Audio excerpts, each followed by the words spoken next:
Hi, everyone. So wait, let me just make sure these clickers are working. Okay, cool. So today I'm going to be talking a little bit about burnout. I just want to take a second and thank everyone for coming, especially if you're having a lot of social anxiety like myself or any other reason why it might be hard to show up. Thank you for your presence here today. I'm going to be talking about burnout, and to help me illustrate some of the points I'm trying to make, I'm going to be using some internet humor, otherwise known as memes, and actually I'm like glaring on this. So, and these are all very professionally taken via my cell phone, so very technologically advanced. And a little bit about me, my name's Jamie. I currently work at Dropbox. I'm a software engineer there. We're also hiring, so we have booths set up upstairs and as well as a career fair tomorrow if you're interested. And I use they, them pronouns. I also have an entire different presentation on that if you're curious about what that means. And what qualifies me to talk about burnout? Actually, if I'm being completely honest and authentic, not really much, because I am still totally burnt out, like really just kind of like burnt piece of toast. And I'm really relatively new to this industry. There are a lot of people that I've been learning from that have been part of this industry for a long time that are still developing new techniques, new approaches, and I'm just hoping to share some things that I've learned as well as open the floor for anyone else that might be going through similar things. So throughout this whole process, I have a lot of questions. What does burnout really mean? I feel like it's one of these terms that's overused, and I think it's important, especially with working in the tech industry as like a queer trans person of color, to be really inquisitive and to be kind of curious of like, what is this thing that seems like an impasse? So then we can sort of create new experiences or new solutions that maybe we haven't thought of before. So I think you've seen this before. We actually coordinated before, we texted each other, we're like, we should totally use the same asset. And the first thing for me was really to sort of redefine what fine means. I feel like something that happens really often is that somebody asks you, how are you doing? And you sort of retort back, I'm good, I'm fine, when really you're totally not good. You may be stuck in the mail slot somewhere. And burnout is sort of expected, especially I think if you're working in an industry or if you're occupying environments that feel like constant like attacks on you all the time. And I don't know, like at one point I'm like, maybe it's just inevitable, but another point that I sort of made to myself is that I think that we deserve better. So how am I going to approach this? I think the first thing is just telling yourself that admitting that you're burnt out is not a sign of weakness. And I don't know about you, but I'm actually feeling very tired of feeling tired. And the more that I think about it, humans are just kind of these like soft blobs that like are using different sounds to communicate to each other how we're each trying to survive. So if you don't have it figured out, you are most likely not alone. I don't like absolute statements. You're probably not alone. So I think it's okay. So once you sort of tell yourself, I'm burnt out, the next natural step might be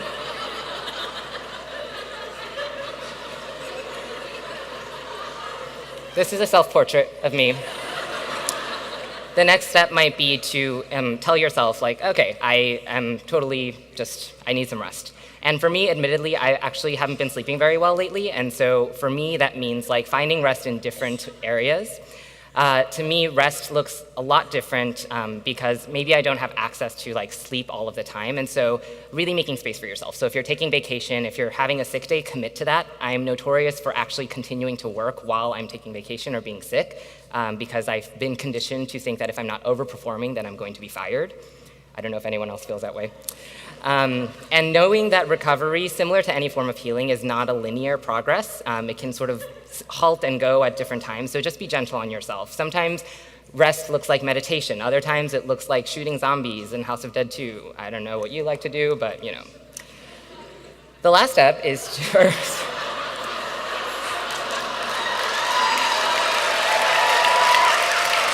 The next step is to really find a good support system. I think it's important not only to find a support system in your personal life, but also your work life, especially if you're spending a lot of time at work.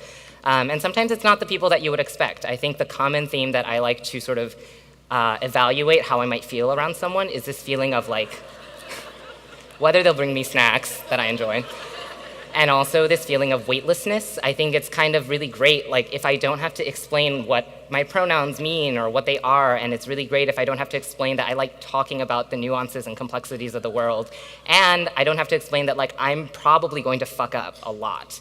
And so it's really great to be able to give freely rather than feel like I'm lacking around those people. And mentorship, I think, is really important in a lot of different contexts. I'm really proud to say that I have mentors as friends. I have learned a lot from my friends in terms of both uplifting others, uplifting myself, and engaging with the world. I'm really lucky.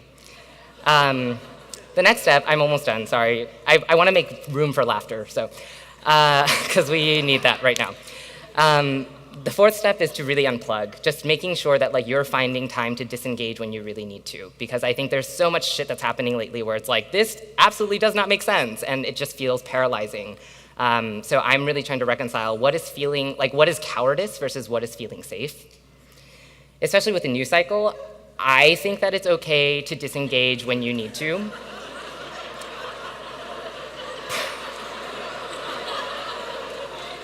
Particularly because I haven't totally sorted out my feelings about this yet, but I read this article where it's like, it's important to disengage because you are going to be desensitized, or you're gonna become desensitized to it, and you shouldn't normalize these things that are happening.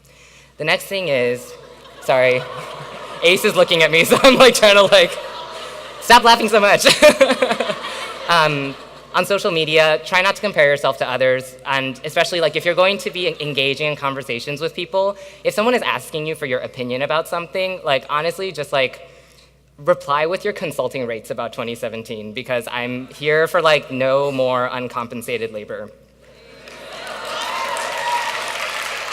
And then especially with anxiety, like for me, when I feel really worried about something, I find it really difficult to draw limits in terms of like how much I can take for myself. So I've used this exercise that I allow myself to worry about two things. I can totally worry about whatever I want, but I have to swap them out, no more than two. And if it gets more than two, then I just say like, I'm good, just, I'll get to you later.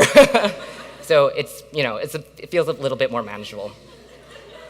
The last point that I want to make is a bit cheesy, but I think it's important. I think it's really important that we find what sort of drives us to create this world that we want to inhabit. I don't think that the world is just going to naturally get better. I think it's kind of on us to make whatever we want to inhabit.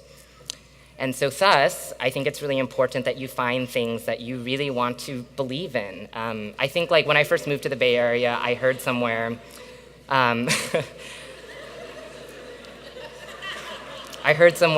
you are the answer to your ancestors' prayers. And you know, that I think about that a lot. And I think for me, it means that no matter what state of fine I might be in, it just means that I'm sort of working to create this shared vision of hope that someone else might sort of latch along to as we all sort of try and find our way back to ourselves. Thanks.